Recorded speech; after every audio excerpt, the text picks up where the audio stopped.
Legendary Guitar Productions presents a fan fiction story written by Victorian, based on all versions of Persona 3. Persona 3 Memento Mori.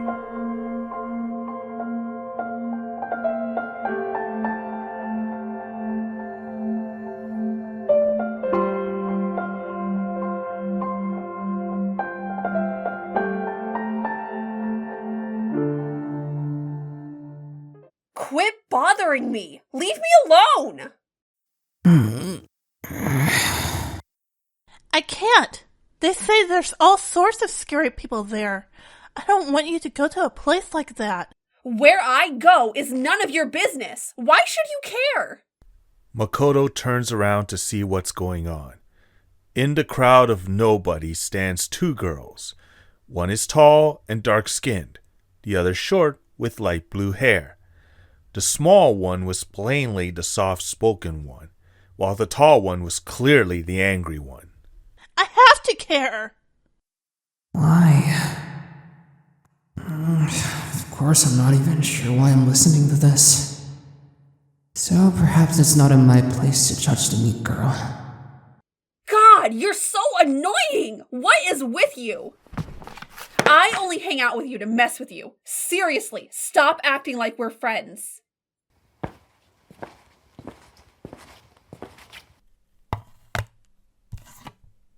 Thank you. Don't mention it. Wait! I have to thank you somehow. I'm Yamagishi, Fuuka Yamagishi. I'm a second-year student at Gekukan High School. Makoto Yuki.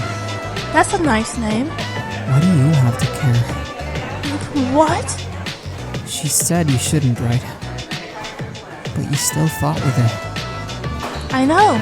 It's because we're friends. She did say you guys weren't friends.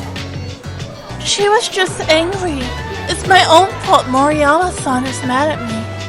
I didn't give any thought to her feelings and said some insensitive things. I want to apologize, but I can't seem to get the words out. I think it's because I'm afraid she won't forgive me. So? Why's that the matter? She said you weren't friends, so just find someone else to talk to. No, I can't. Haven't you ever had a friend so precious to you that they are irreplaceable? The only irreplaceable thing in my life is Kotone. I doubt very much that the relationship this girl and her friend, not friend have, is anything like my relationship with my twin doll. I'm afraid, but that fear just makes it worse. I need to do something, and soon. Good luck. I would like the two of you to join the student council. Why us? You are both extremely capable. I believe it would do you both well. Remember, our duties in the dark hour are not all we have to worry about. You must still think about your schooling and your extracurricular activities. Being on student council will look rather impressive on your record. Makoto considers that for a moment, reflecting on just how indifferent he is to his record. He's never really given much thought to his future, if he's being honest.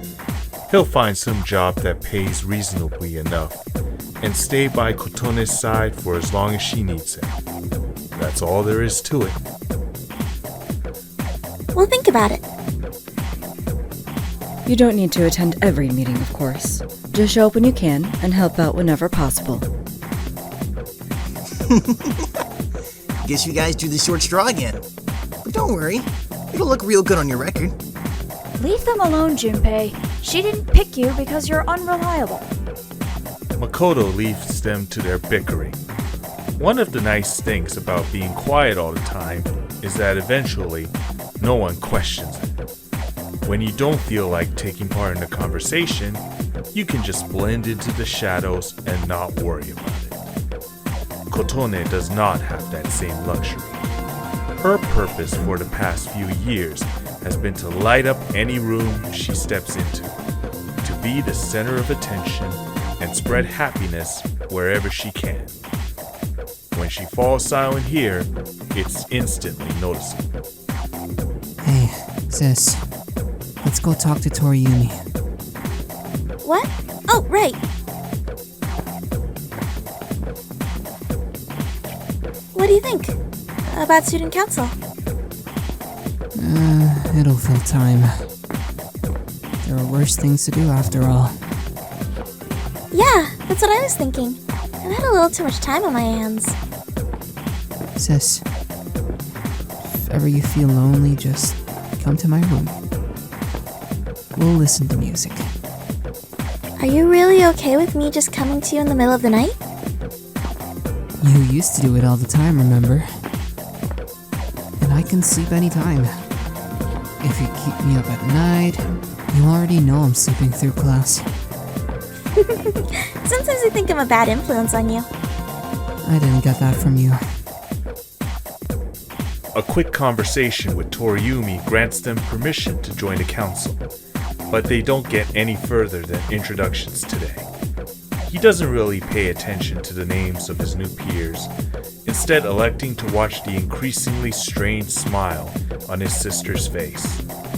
By the time they get to leave, his face has started hurting just from watching hers. She's unusually silent on the train back to the dorm, so he does something he doesn't usually do. Initiate conversation. Hey, tell me what you're thinking. I don't know. It's like there's this sudden burst of contrast in my life. Like life was a monochrome painting before. And now it's got this explosion of colors in one part. Things felt so empty and pointless before. Always. I don't know, the consistency made it kind of easy to deal with, even if it wasn't pleasant. So faking smiles and everything was second nature. But now, at night, we've got something fulfilling and purposeful. The gap between the two parts of my life is just becoming more and more obvious, you know? How am I supposed to care about school when Tartarus is just waiting there? He listens to her, but has nothing to tell her in response. To tell the truth, he doesn't feel the same as her. He feels alive and powerful at night, sure, but that doesn't mean he particularly enjoys it. She compared her life to a monochrome painting, and he knows that his own life is much the same. I'm supposed to be cold and apathetic, and she's supposed to be a ray of light. Well, if colors are starting to come into her painting, that's good. Only if I could. If I could just take out the monochrome in her and put it into my own. One day, she won't need to lean on him anymore. He knows this, and he's accepted it. Everyone discards him eventually, and he's not stupid enough to think she won't do the same. But he'll do everything he can to support her until the time comes for her to spread her wings and leave him behind. If that means taking the worst parts of her and shouldering their burden, he'll do it gladly. I think I'm gonna head to Polonia. Kind of feel like going to the Velvet Room. You wanna come with? Not today. Tell Elizabeth I said hi. An aqueduct in a place like this. Theo looks over the water fountain like it's some sort of mystical object, and Kotone can't help but smile a little to watch it. He bends over and inspects the fountain closely, his yellow eyes scanning over every inch of it, as though looking for a secret switch. He gingerly reaches out with one of his gloved hands and touches it, but then immediately pulls it back. Kotone can't help but giggle a little as she realizes that he's basically just a human-shaped cat. The dwellers of this world must get thirsty easily. I don't think that's it. I know its true purpose, of course. Why, it's meant to wash one's hands. Yep, you got it. Go ahead, try it out. Well, I have no need to wash my hands. I am wearing gloves, after all. take them off then. Her logic is airtight, of course. So he briefly raises his hands up and considers them. He even gets as far as pulling one of the fingers off on his right hand, but then thinks better of it. What is it actually for? Just a bit of scenery. A bit of scenery.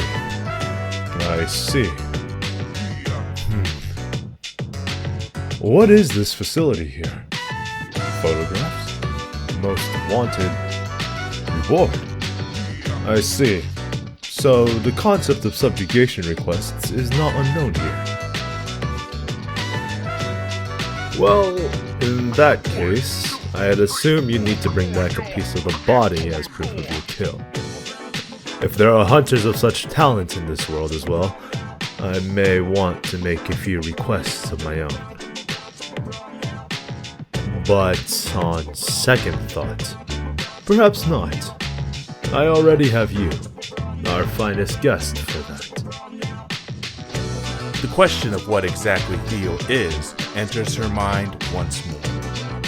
Ego is so otherworldly that he almost seems to be beyond such questions, and she finds herself never really considering it.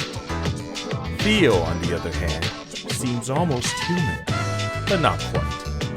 He looks human, albeit with a few minor differences, but he acts more foreign and clueless than even Igor. Her brother's attendant, Elizabeth, is even worse, if anything. It's not entirely clear what her own relationship with the attendant is really supposed to be either. At first, she thought she could ask the others about it, but Theo made it clear early on that that was not an option. Only you and your twin may enter the Velvet.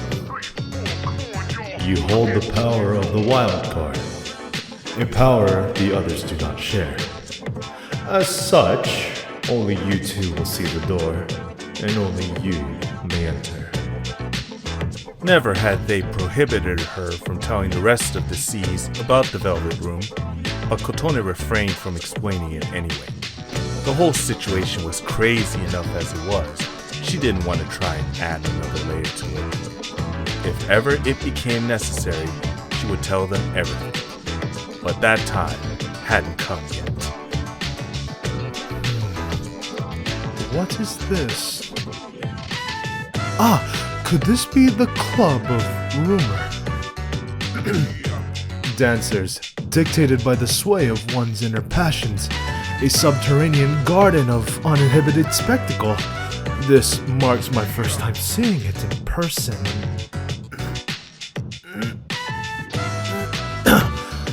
It's closed? Oh, this cannot be. It's a nightclub. They only open at night.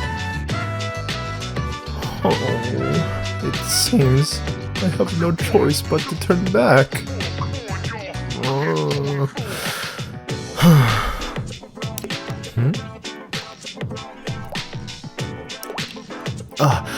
The water is 8 degrees Celsius. Okay. You can tell? Of course I can. Shall we be on our way? I'd hate to keep you out for too late. This world has its charms. I would relish the chance to visit it again sometime. I do hope you would do me the honor of indulging me in this. Sure, no problem. Of course, you yourself will not go unrewarded. When next you return to the Velvet Room, I shall have a special fusion prepared for you. Your power shall be unmatched. Sounds good to me. My only use in the group so far was my ability to switch personas after all. I'm not as strong as Junpei, or as skilled as Yukari, so my gift as the wild card was my only real value. The more powerful my personas get, the more value I would have in the group. So, at least for the moment, I wouldn't be useless.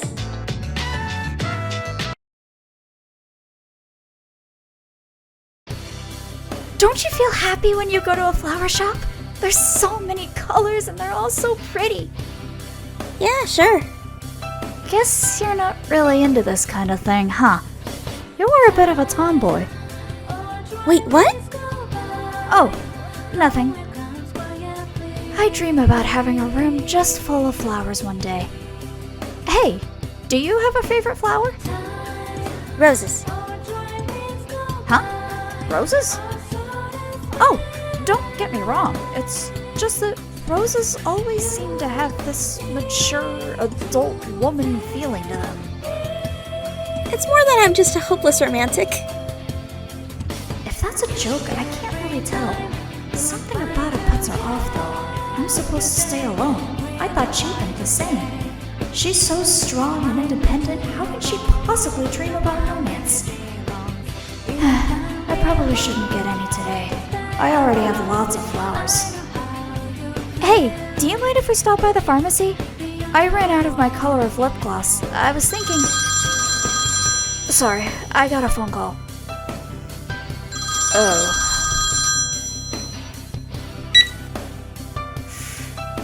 Hello. Yeah, what do you want? Get to the point. Wait, what? How could you do this? How do you think that would make Dad feel? Fine, do whatever you want. Are you okay? What? Oh, yeah, I'm fine. Thanks for asking. Can we sit down somewhere?